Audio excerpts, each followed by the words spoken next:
समाचार,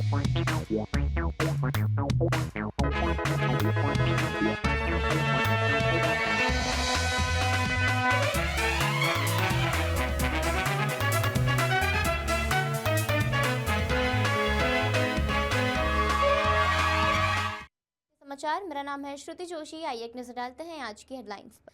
नीतीश ने दिया विरोधी पार्टी के खिलाफ बड़ा बयान, कहा वो आए तो वही फालतू काम करेंगे, उन लोगों को वोट मत दीजिएगा, हिंदू मुस्लिम झगड़े करवाते थे। तेजस्वी बोले अलर्ट रहिए, ये बूथों पर बड़ी गड़बड़ी करवाते हैं, वोट चोरी करते हैं, वोटिंग स्लो करवाते हैं, प्रशासन जानबूझकर कहता है ईवीएम खराब है। दिल्ली एयरपोर्ट पर तकनीकी खराबी, 100 फ्लाइट्स डिले, विमानों की लैंडिंग और टेक ऑफ का शेड्यूल नहीं मिल रहा, एयर ट्रैफिक कंट्रोलर मैनुअली काम कर रहा है। नहीं उड़ा हेलीकॉप्टर, चिराग ने मोदी को किया फोन, बेतिया में 45 मिनट हेलीकॉप्टर में बैठे रहे केंद्रीय मंत्री। ट्रंप अगले साल भारत आ सकते हैं, बोले पीएम मोदी ने न्योता दिया, वह अच्छे इंसान, रूस से तेल खरीदना भी कम किया। मुख्यमंत्री नीतीश कुमार ने पूर्वी चंपारण के केसरिया में सभा को संबोधित किया। उन्होंने कहा अगले 5 साल के लिए हमने तय कर दिया है, 1 करोड़ नौकरी और रोजगार दे देंगे। 2018 में हमने हर घर में बिजली पहुंचाई। इससे पहले सीएम नीतीश ने पूर्वी चंपारण के पहाड़पुर में सभा की। इस दौरान उन्होंने कहा पुराने वाले लोग कुछ काम नहीं किए। 2005 से पहले पूरे बिहार में भय का माहौल था, न इलाज, न सड़क, न बिजली, न शिक्षा की व्यवस्था थी। हमने हर सेक्टर, हर वर्ग के लिए काम किया है। देश की प्रगति में बिहार बड़ा रोल अदा करता है। नीतीश कुमार ने कहा कि पहले वाली स्थिति में बहुत बुरा हाल था, लोग शाम के बाद घर से बाहर नहीं निकलता था। अब बच्चा लड़का लड़की आराम से घूमते हैं। हम भी इनके इलाके में जाते थे तो देखते थे सब बंद रहता था। पहले फालतू सरकार थी, हिंदू मुस्लिम झगड़े होते थे, पढ़ाई की व्यवस्था नहीं थी, इलाज की व्यवस्था नहीं थी, सड़कें नहीं थी, बिजली नहीं थी। हमारी सरकार आई तो हमने सबके हित में काम किया है। अररिया में तेजस्वी यादव ने शुक्रवार को सभा की। उन्होंने कहा कि हम आपके लिए सारे काम करवाने जा रहे हैं, आप बस बचना मत। आप समझदार लोग हैं, इस बार बीजेपी को भगाना है, नई सरकार बनानी है। हमारी लड़ाई बीजेपी और आरएसएस से है, इनकी ए टीम और बी टीम भी है। आपको लालटेन को जलाना होगा, तब जाकर सरकार बनेगी। अलर्ट रहना होगा, बूथों पर ये सब गड़बड़ी करते हैं, वोट चोरी करते हैं, वोटिंग स्लो करवा देते हैं। प्रशासन जानबूझकर कहता है कि ईवीएम खराब हो गया है। वे ये चाहते हैं वोटिंग कम हो, लेकिन आप लोग खड़े रहिए, मुस्तैद रहिए। दिल्ली एयरपोर्ट पर शुक्रवार को एयर ट्रैफिक कंट्रोल सिस्टम में तकनीकी खराबी की वजह से 100 से ज्यादा उड़ानों में देरी हुई है। गुरुवार शाम से ही तकनीकी खराबी के कारण एयर कंट्रोलर्स को फ्लाइट का शेड्यूल नहीं मिल पा रहा था। एयर ट्रैफिक कंट्रोलर्स मैनुअली काम कर रहे थे। रिपोर्टर्स के मुताबिक ऑटोमेटिक मैसेज स्विच सिस्टम में गड़बड़ी आ गई है। यह प्लेन के शेड्यूल यानी टेक ऑफ और लैंड की जानकारी देता है। एटीसी के अधिकारी पहले से मौजूद डेटा के साथ मैनुअली फ्लाइट शेड्यूल तैयार कर रहे हैं।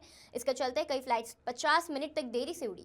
लोजपा आर के अध्यक्ष और केंद्रीय मंत्री चिराग पासवान को 45 मिनट तक हेलीकॉप्टर में बैठना पड़ा। इतनी देर इंतजार के बाद भी उन्हें उड़ान के लिए परमिशन नहीं मिली। दरअसल एयर ट्रैफिक कंट्रोल में खराबी की वजह से परमिशन नहीं मिली। इसके बाद चिराग पासवान ने बिहार बीजेपी के चुनाव प्रभारी धर्मेंद्र प्रधान को फोन लगाया। उनसे कहा कि हेलीकॉप्टर को उड़ने की परमिशन नहीं मिल रही है।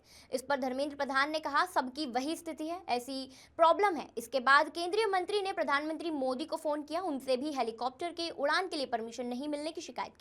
कहा आज मेरी 9 सभा है, लेकिन पिछले घंटे से मैं हेलीकॉप्टर में बैठा हुआ हूं, उड़ने की परमिशन नहीं है। पश्चिम रेलवे की सख्त निगरानी का बड़ा असर दिखा है।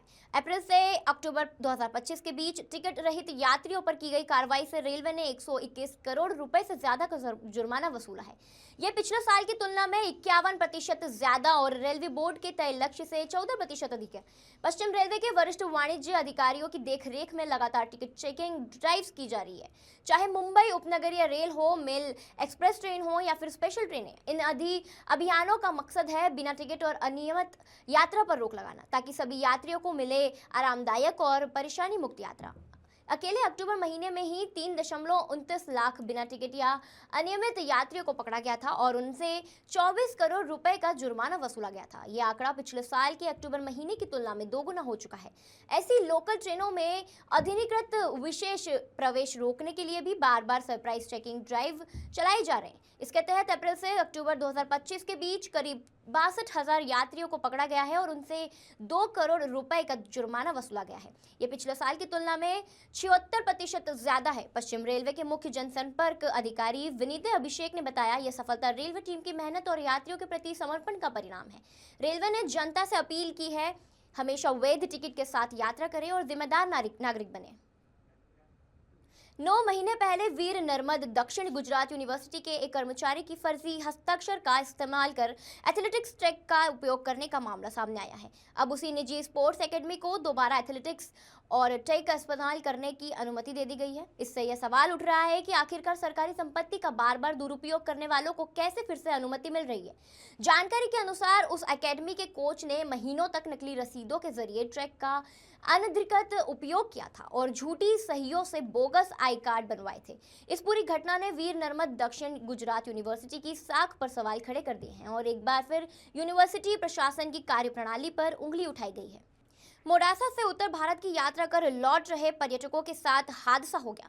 हादसे में 13 यात्री घायल हो गए। घटना शहर के वाघजीपुर चौराहे पर हुई। पर्यटकों की निजी लग्जरी बस के ब्रेक आगे चल रहे थे। आयशर ट्रक से टकराने के हादसा हो गया। निजी लग्जरी बस में 56 यात्री सवार थे, जिनमें से 13 यात्रियों को चोटें आई है। सभी घायलों को 108 एम्बुलेंस की मदद से शाहरा रेफरल अस्पताल पहुंचाया गया। सौभाग्य से कोई हताहत नहीं हुआ। सूरत महानगर पालिका के सेंट्रल जोन में लापरवाही प्रशासन की वजह से एक और दर्दनाक हादसा हुआ है। भांडेरवाड़ होडी बंगला स्कूल के पीछे सैयदपुर इलाके में कुछ दिन पहले एक युवक पर आवारा हिंसक कुत्तों के झुंड ने हमला कर दिया था। युवक जान बचाने के लिए भागा, लेकिन गिरने से गंभीर रूप से घायल हो गया। इलाज के दौरान उसे ब्रेन हेमरेज हुआ और आखिरकार आज उसकी मौत हो गई। मृतक की पहचान इब्राहिम उर्फ एजाज अहमद अंसारी, जिसकी उम्र 48, निवासी सैयदपुरा सूरत के रूप में बताई जा रही है। पूरा इलाका इस घटना से स्तब्ध है और लोग सूरत महानगर पालिका के अधिकारियों के खिलाफ आक्रोश जता रहे हैं। स्थानीय लोगों का कहना है कि नगर पालिका की लापरवाही के कारण कुत्तों का आतंक बढ़ता जा रहा है और अब यह एक परिवार के लिए जीवन का सबसे बड़ा दुख बन गया। 10 किलोमीटर की नौका को बचाने के लिए गोमा नदी में बैरल बेड़ा पर एक खतरनाक यात्रा पिछले 7 साल से कर रहा खतरनाक काम। ग्रामीणों को पंचमहल कालोल तालुक के अलाली गांव से वांटा जाने के लिए मजबूर किया गया। ग्रामीणों को गोमा नदी पार करने के लिए अपना रास्ता खुद बनाना पड़ता था। मात्र 10 किलोमीटर कोई भी फेरो बचाने के लिए ग्रामीणों द्वारा प्लास्टिक बैरल से बनाई गई नाव पर खतरनाक ढंग से सवारी नहीं करता था। इतना ही नहीं, गांव के 500 से ज्यादा लोग हर दिन इस तरह खतरनाक काम कर रहे हैं। पिछले अगस्त माह में डोंगी पलटने से एक व्यक्ति की मौत भी हो गई थी। सोमवार को 2 महिलाओं को डूबने से बचाया गया था, लेकिन सिस्टम को कोई फर्क नहीं पड़ा। ग्रामीणों का हर प्रतिनिधित्व सिस्टम के अनगिभ कानों पर पड़ा है, जिसके कारण लोग रोजाना जान जोखिम में डालकर नदी में डोंगी में सफर करने को मजबूर हैं। अरवली में पुलिस कर्मियों का तबादला। जिले में कार्यरत 97 पुलिस कर्मियों के तबादले के आदेश जनहित में सभी पुलिस कर्मियों का स्थानांतरण कर दिया गया है। जिला पुलिस प्रमुख मनोहर सिंह जडेजा ने तबादले का आदेश दिया। पुलिस कर्मियों को तुरंत रिहा करने और अपने स्थानांतरण स्थान पर रिपोर्ट करने का आदेश दिया गया है। बिहार में विधानसभा चुनाव के बीच केंद्रीय मंत्री गिरिराज सिंह के बयान में सियासत ने खलबली मचा दी है। गिरिराज सिंह के बुर्के को लेकर कहा, जब सरकारी योजनाओं का लाभ लेना हो तो बुर्का हटा देती हैं, लेकिन मतदान में बुर्का क्यों नहीं हटेगा। इस पर जारी सियासत के बीच कांग्रेस की राष्ट्रीय प्रवक्ता सुप्रिया श्रीनेत भागलपुर में गिरिराज सिंह पर जबरदस्त तरीके से भड़क गई। सुप्रिया श्रीनेत ने कहा कि गिरिराज सिंह जैसा विशेला आदमी हमने जीवन में नहीं देखा। ईश्वर से प्रार्थना है कि उनका मानसिक संतुलन ठीक करे। इस उम्र में जहां उनको राम भजन करना चाहिए, वह विष उगल रहे हैं। दूसरे समुदाय के महिलाओं का चेहरा देखने के लिए इतने लालित क्यों हैं? हर समुदाय की परंपरा होती है। राजस्थान में महिलाएं घूंघट काटती है तो उनका घूंघट उठाकर मुंह देखेंगे क्या? गिरिराज सिंह के मन में क्या चल रहा है? एक इनके नरोत्तम मिश्रा थे जो दीपिका पादुकोण की फोटो जूम करके देखते थे। अगर आइडेंटिफिकेशन की बात है तो आइडेंटिफिकेशन एक खड़ा हुआ ठुल्ला आदमी करेगा या फिर महिला कर्मचारी करेगी? किसी महिला को जांच करना है तो पुरुष जांच करेगा या फिर महिला जांच करेगी? ये कैसी बातें गिरिराज सिंह कर रहे हैं? आइए सुनते हैं इन्होंने क्या कहा। गिरिराज सिंह जैसा विशैला व्यक्ति शायद मैंने अपने जीवन में नहीं देखा है। आपके माध्यम से उन तक एक मैसेज जरूर पहुंचे कि मैं उनके लिए प्रार्थना करती हूँ, ईश्वर उनका मानसिक संतुलन और उनको शांति दे। इस उम्र में जब उनको राम भजन करना चाहिए, वो विष और जहरी उगलते रहते हैं। भागलपुर से पहले तो भागलपुर के सवाल का जवाब पहले गिरिराज सिंह दे। भागलपुर में आपने कहा कि यहां पर सिल्क बोर्ड क्राइटेरिया फुल नहीं कर रहा है। ये दगा और धोखा आपने क्यों किया भागलपुर के साथ? पहले तो आप ये जवाब दीजिए। और असलियत ये है कि दूसरे समुदाय की महिलाओं का चेहरा देखने के लिए आप इतने लालायित क्यों हैं? हर समुदाय की परंपरा होती है। हमारे राजस्थान की महिलाएं घूंघट करती है तो उनका मुंह जाके देखेंगे क्या आप? अमेरिकी राष्ट्रपति डोनाल्ड ट्रंप ने गुरुवार को कहा कि वे अगले साल भारत आ सकते हैं। उन्होंने बताया कि प्रधानमंत्री मोदी के साथ उनकी बातचीत बहुत अच्छी चल रही है और दोनों देशों के बीच व्यापार समझौते पर चर्चा आगे बढ़ रही है। व्हाइट हाउस के ओवल ऑफिस में मीडिया से बातचीत में ट्रंप ने एक बार फिर पीएम मोदी को अपना दोस्त और अच्छा इंसान बताया। ट्रंप ने कहा, हम बात करते रहते हैं। उन्होंने रूस से तेल की खरीद काफी कम कर दी है। पीएम मोदी ने मुझे भारत आने का न्योता दिया है और मैं वहां जाने की सोच रहा हूं। जब पत्रकारों ने उनसे पूछा कि वे क्या अगले साल भारत जाएंगे, तो ट्रंप ने मुस्कुराते हुए कहा कि हाँ, हो सकता है।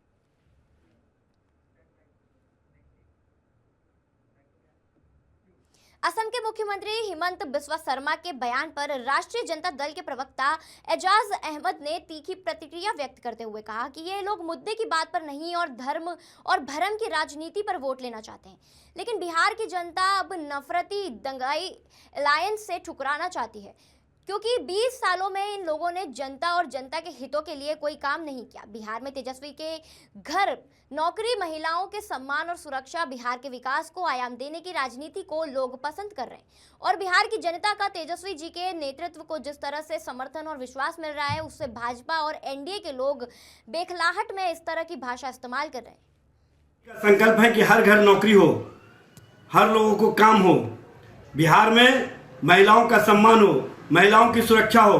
बिहार में मुद्दे के आधार पर इंडिया महागठबंधन चुनाव मैदान में है, जबकि एनडीए के लोग जो नफरती दंगाई अलायंस है वो नफरत फैलाने का काम कर रहे हैं। और जिस तरह की भाषा प्रधानमंत्री से लेकर के असम के मुख्यमंत्री हेमंत बिस्वा शर्मा तक बोल रहे हैं, ये कहीं ना कहीं भारत के संविधान और संवैधानिक व्यवस्था के इतर जाकर के बोल रहे हैं। और इस तरह की भाषा जी का संकल्प। आवारा श्वान के मामले पर सुप्रीम कोर्ट ने शुक्रवार 7 नवंबर को 3 आदेश जारी किए हैं। कोर्ट ने कहा है कि एमिकस क्यूरी की रिपोर्ट पर राज्य काम करे और एफिडेविट दाखिल करे। दूसरे आदेश में कोर्ट ने कहा कि सड़कों पर आवारा पशुओं को लेकर राजस्थान हाई कोर्ट का आदेश पूरे देश में लागू करें। हाईवे और सड़कों से आवारा पशुओं को हटाएं, उन्हें आश्रय स्थल में रखें। नगर निगम पेट्रोलिंग टीम बनाएं और 24 घंटे निगरानी रखी जाए। कोर्ट ने हेल्पलाइन नंबर जारी करने का भी आदेश दिया है। तीसरे आदेश में सुप्रीम कोर्ट ने कहा कि शैक्षणिक संस्थानों, स्पोर्ट्स कॉम्प्लेक्स, हॉस्पिटल, बस अड्डों, रेलवे स्टेशन में बाड़ लगाकर और दूसरे उपाय अपनाकर वहां आवारा कुत्तों को घुसने से रोके।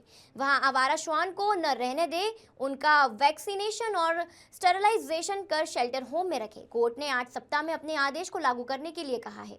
11 अगस्त को जस्टिस जेबी पार्डीवाल और जस्टिस आर महादेवन की बेंच ने श्वान के काटने की घटनाओं पर सख्त रुख अपनाते हुए दिल्ली, नोएडा, गाजियाबाद, गुरुग्राम और फरीदाबाद में सभी आवारा श्वान को शेल्टर होम में बंद करने के आदेश दिए थे।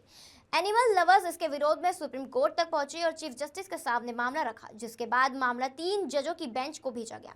3 जजों की बेंच ने पुराने आदेश को बदलते हुए दिल्ली एनसीआर में आवारा श्वान को पकड़कर स्टेरिलाइज और वैक्सीनेट करने और उनके इलाके में उन्हें वापस छोड़ने का आदेश दिया था। साथ ही कोर्ट ने 22 अगस्त को सुनवाई का दायरा बढ़ाते हुए विभिन्न हाईकोर्ट्स में लंबित मामलों को अपने पास ट्रांसफर कर लिया और राज्यों में हलफनामा दाखिल करने को कहा। लेकिन 2 महीने में सिर्फ 2 राज्यों ने ही हलफनामा दाखिल किया। जजों ने इस बात पर हैरानी जताई कि उसके नोटिस के जवाब में 2 राज्यों को छोड़कर किसी ने हलफनामा दाखिल नहीं किया है। यहां तक कि दिल्ली सरकार का भी हलफनामा दाखिल नहीं किया गया है, सिर्फ एमसीडी ने इसे दाखिल किया।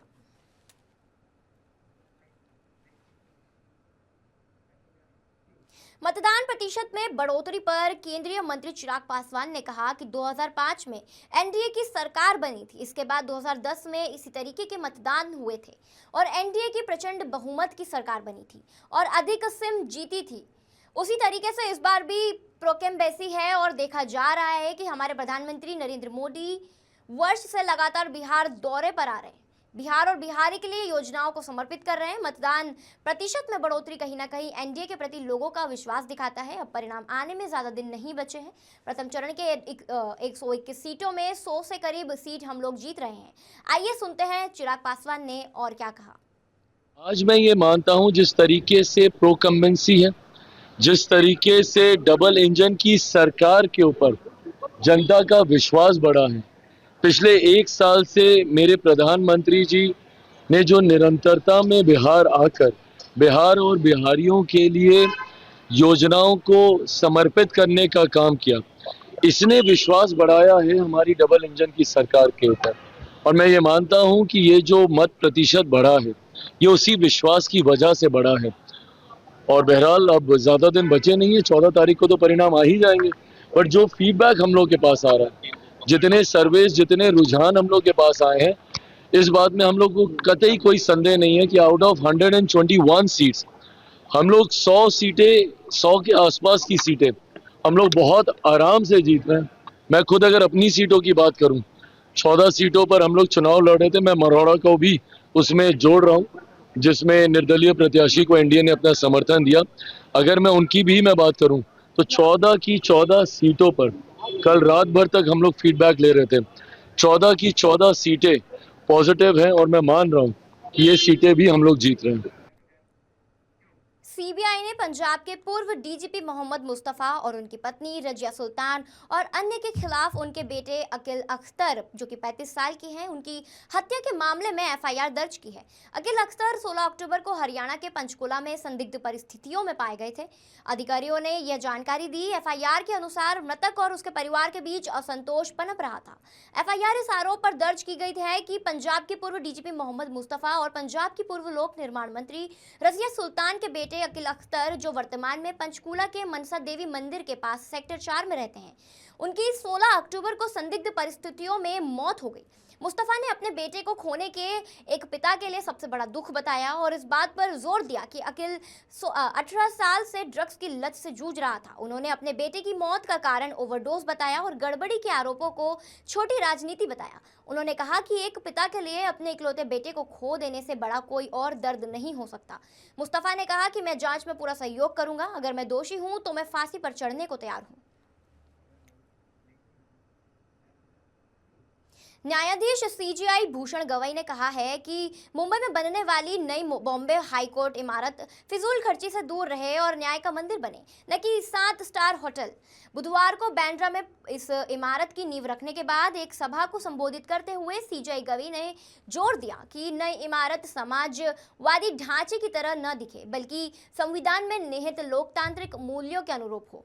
सीजीआई ने सुझाव दिया कि नई इमारत में फिजूल खर्ची से बचा जाए और याद दिलाया जाए कि जज अब जमींदार नहीं रहे। बता दें कि पूरे प्रोजेक्ट पर 4000 करोड़ रुपए से ज्यादा खर्च होने का अनुमान है। सीजीआई ने कहा, कुछ अखबारों में पढ़ा कि इमारत फिजूल खर्ची वाली है। 2 जजों के लिए एक लिफ्ट साझा करने का प्रावधान है। जज हाई कोर्ट के हो, ट्रायल कोर्ट के हो या सुप्रीम कोर्ट के, सभी संस्थाएं न्यायपालिका, कार्यपालिका और विधायिका संविधान के तहत देश के आखिरी नागरिक की सेवा के लिए काम करती है। समाज को इंसाफ देने के लिए उन्होंने इमारत की भव्यता और आइकॉनिक संरचना बनाए रखने पर जोर दिया। सीजीआई ने कहा, कोर्ट इमारतों की योजना बनाते वक्त हम जजों की जरूरतों पर ध्यान देते हैं, लेकिन भूलना नहीं चाहिए कि हम नागरिकों और मुकदमेबाजों की जरूरतों के लिए मौजूद हैं। यह इमारत न्याय का मंदिर बने, 7 सितारा होटल नहीं बने। सुप्रीम कोर्ट ने शुक्रवार को कहा कि 25 जून को अहमदाबाद में हुए विमान हादसे के लिए पायलट को दोषी नहीं ठहराया जा सकता है। जस्टिस सूर्यकांत और जस्टिस जॉय माल्या बागची की बेंच ने कहा कि देश में कोई भी यह नहीं मानता कि यह पायलट की गलती थी। प्रारंभिक जांच रिपोर्ट में भी पायलट के खिलाफ कोई आरोप नहीं है। सुप्रीम कोर्ट ने अहमदाबाद प्लेन के हादसे में मारे गए पायलट में से एक सुमित सबरवाल के 91 साल के पिता पुष्कर राज सबरवाल की याचिका पर यह बात कही। पुष्कर ने हादसे की स्वतंत्र जांच की मांग की है, जिस पर कोर्ट ने केंद्र और डीजीसीए से जवाब मांगा है। इस याचिका पर 10 नवंबर को एक और मामले के साथ सुनवाई की जाएगी। 12 जून को एयर इंडिया के अहमदाबाद से लंदन जा रही फ्लाइट AI-171 क्रैश हो गई थी। हादसे में प्लेन में सवार 230 यात्री और 12 क्रू मेंबर समेत 241 लोगों की मौत हो गई थी। वहीं जहां प्लेन गिरा था वहां मौजूद 29 लोग भी मार गए थे। हादसे में गुजरात के पूर्व मुख्यमंत्री विजय रूपाणी का भी निधन हो गया था। याचिकाकर्ता ने कोर्ट को बताया कि वॉल स्ट्रीट जर्नल की एक खबर ने दावा किया कि हादसा पायलट की गलती से हुआ था। रिपोर्ट ने भारत सरकार के एक गुमनाम सोर्स का हवाला दिया था। हालांकि बेंच ने यह साफ कर दिया कि विदेशी मीडिया की रिपोर्टें भारत में जुडिशियल सिस्टम को प्रभावित नहीं करेंगी। ये थी अब तक की खबरें, और खबरों के लिए बने रहिए राष्ट्रीय समाचार के साथ। नमस्कार।